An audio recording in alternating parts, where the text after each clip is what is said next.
Hey there, welcome back to our channel any classroom. आज के हमारे इस वीडियो का टॉपिक है डेली यूज़ इंग्लिश सेंटेंसेस। इस वीडियो में हम तकरीबन 20 to 25 daily use English sentences जानेंगे जो हम अपने रोज़ाना यूज़ करते हैं हिंदी में, और उसके इंग्लिश मतलब भी जानेंगे। सो फर्स्ट स्टार्ट करते हैं। तुम मुझे दीवाना पागल बना देती हो। You drive me crazy. जब हम किसी को बोलते तुम मुझे दीवाना, हर चीज़ में दीवाना पागल बना देती हो, तब हम बोलेंगे यू ड्राइव मी क्रेज़ी। तुम मुझे दीवाना बना देती हो। मेरी कसम खाओ, स्वेयर बाय मी। जब भी आप किसी के बात पे यकीन नहीं करते, आप बोलते हैं ना मेरी कसम खाओ, तो स्वेयर बाय मी। या फिर आप बोलेंगे कि मैं उसकी, तुम्हारी या उसकी कसम खाता हूँ, तो आप बोलेंगे swear by you, swear by you. Next है पैर घसीट कर मत चलो। Don't drag your feet. पैर घसीट कर मत चलो, तो ये तब यूज़ करते हैं जब कोई इंसान या फिर हम जो है वो पैर घसीट घसीट कर रोड में चलते हैं और उसके अलग ही एक एंजाइटी वाली साउंड निकालते हैं, तब हम बोलते हैं डोंट ड्रैग योर फीट। अपने पैर घसीट कर मत चलो। नेक्स्ट हमारा सेंटेंस है कबाब में हड्डी मत बनो। Don't play gooseberry.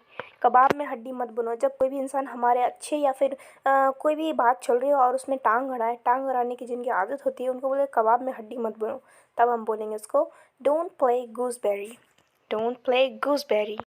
नेक्स्ट हमारा सेंटेंस है तुमने कानून तोड़ा है। तुमने कानून तोड़ा है। You violated the law.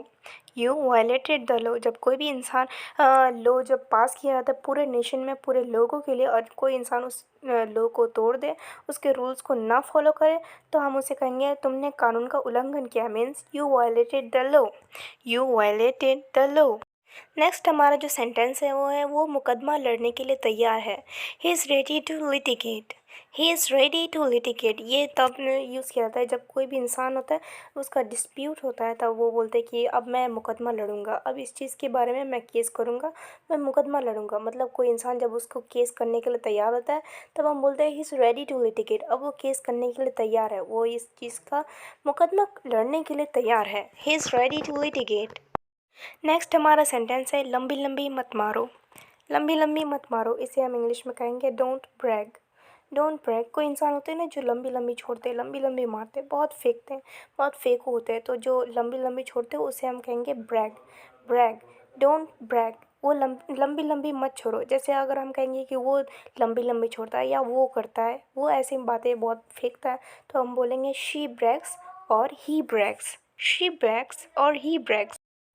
और नेक्स्ट सेंटेंस इज अपने आप को मेरी जगह रख कर देखो। Put your self in my shoes. होता है ना जब कोई इंसान बहुत ही मुश्किलों से जूझ रहा हो और वो बोल रहा है कि अपने आप को ज़रा मेरी जगह रख कर देखो, तब पता चलता है कैसे तुम इस परेशानी को, इस मुश्किल हाल को कैसे हैंडल करते हो, कैसे इसको संभालते हो। तब हम बोलेंगे put your self in my shoes. अपने आप को ज़रा मेरी जगह रख कर देखो। मैं उसके व्यवहार से मर्माहत हूँ। मैं उसके व्यवहार से मर्माहत हूँ। I am mortified by his behaviour. इसका मतलब मर्माहत का मतलब होता है शर्मिंदा। मैं उसके व्यवहार से, मैं उसके काम करतूत से बहुत ही शर्मिंदा हूँ। एक्चुअल में जब बच्चे कुछ भी गलत काम करते हैं, अपने माँ बाप को इंसल्ट फील करवाते हैं, तब वो उनकी वर्ड्स जो होते हैं अपने बच्चों की तरफ से, बिहाफ ऑफ द चिल्ड्रंस, कि मैं उसके तरफ से मर्माहत हूँ, मतलब कि मैं उसके तरफ से बहुत ही शर्मिंदा हूँ, तो इसको हम बोलेंगे I am mortified by his behaviour. Next है इतनी सी बात पर तूफान मत खड़ा करो। Don't raise hell in such a small issue. मतलब कि छोटी सी बात पर तूफान मत खड़ा करो, छोटी सी बात पर बड़ा बहस करने की ज़रूरत नहीं है। जब ऐसे वर्ड्स यूज़ किए तब बोलेंगे don't raise hell on such a small issue. Next sentence है वो तुम्हारा चम्मच है। He is your brown noser. मतलब जो इंसान किसी इंसान के दबाव में आकर हर चीज़ करता है और उसके सारे उसकी हर चीज़ पे जी हुजूर करता है, तब हम बोलते हैं तुम उसके चम्मच हो, तो इसमें बोलेंगे you are his brown noser. और जब बोलेंगे वो तुम्हारा चम्मच है, ही इज़ योर ब्राउन नोज़र।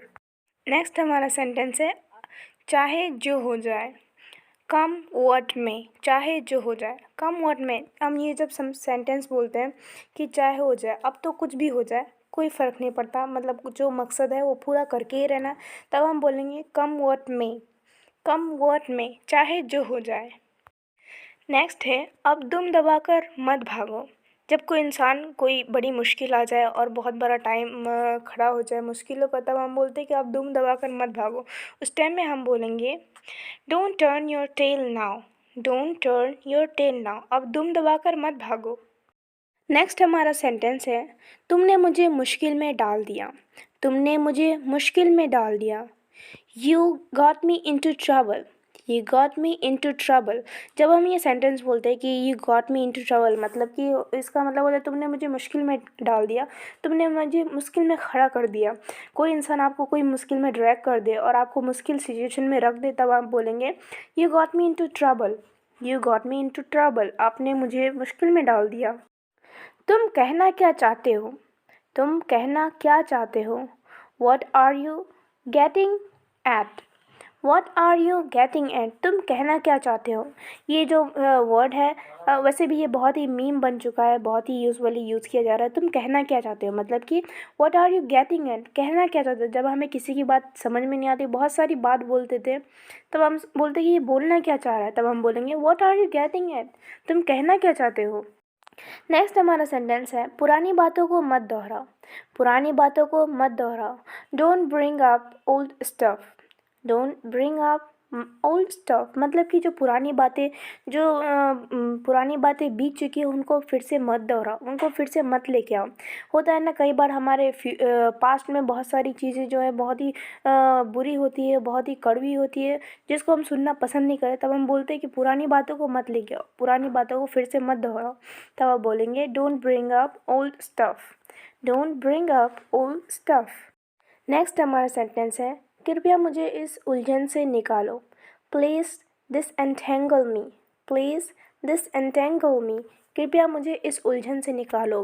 कोई उलझन, कोई मुसीबत भरा काम, या फिर आप जिस काम में पड़े जो बहुत ही मैस है, बहुत ही उलझन भरा है, जिसमें दिमाग काम नहीं कर रहा, तब हम बोलते हैं कि मुझे इस उलझन से निकालो। हम हेल्प चाहते हैं किसी और का कि इस चीज़ को जल्द से शॉर्ट आउट करे और इस चीज़ से फ्री हो जाए, रिलीफ हो जाए, तब हम बोलते हैं प्लीज़ मुझे इस उलझन से निकालो। Please disentangle me. नेक्स्ट हमारा सेंटेंस है, मैं बस उसे दिलासा दे रहा था। I was just consoling her. मैं बस उसे दिलासा दे रहा था। अब जैसे कोई हमारे फ्रेंड हैं, किसी और को दिलासा दे रहे, किसी और को सहारा दे रहे, मतलब उसका बुरा वक्त चल रहा है, तब उनको सहारा दे रहे अपनी बातों से, उसे उस टाइम में हम बोलेंगे आई वॉज जस्ट कंसोलिंग हर। मैं बस उसे दिलासा दे रहा था। नेक्स्ट हमारा सेंटेंस है, मैं तुमसे मिलने की विनती करता हूँ। आई एंट्रीट यू टू सी मी। यहाँ पे एंट्रीट का मतलब होता है मिन्नत करना, किसी भी चीज़ से, किसी भी काम में मिन्नत, ये जो वर्ड है मिन्नत का मतलब होता है एंट्रीट, मिन्नत करना। आप यहाँ पे सिर्फ मिलने की बात हो रही है, आप किसी भी चीज़ में मिन्नत में एंट्रीट यूज़ कर सकते हैं। I just entreat you to see me. Next हमारा सेंटेंस है, ध्यान से चलो। ध्यान से चलो, इसका हम बोलेंगे mind your step. Mind your step, ध्यान से चलो। हम जब केयरलेस होकर के अब किसी भी तरीके से इधर उधर करके चले और गिर जाए, तब हम बोलेंगे माइंड योर स्टेप, ध्यान से चलो। सो आई होप आपको हमारे आज के इस वीडियो का टॉपिक समझ में आ ही गया होगा, और हमारे इस चैनल को सब्सक्राइब करना ना भूलें, और ऐसी वीडियो देखने के लिए हमारे चैनल में बने रहें।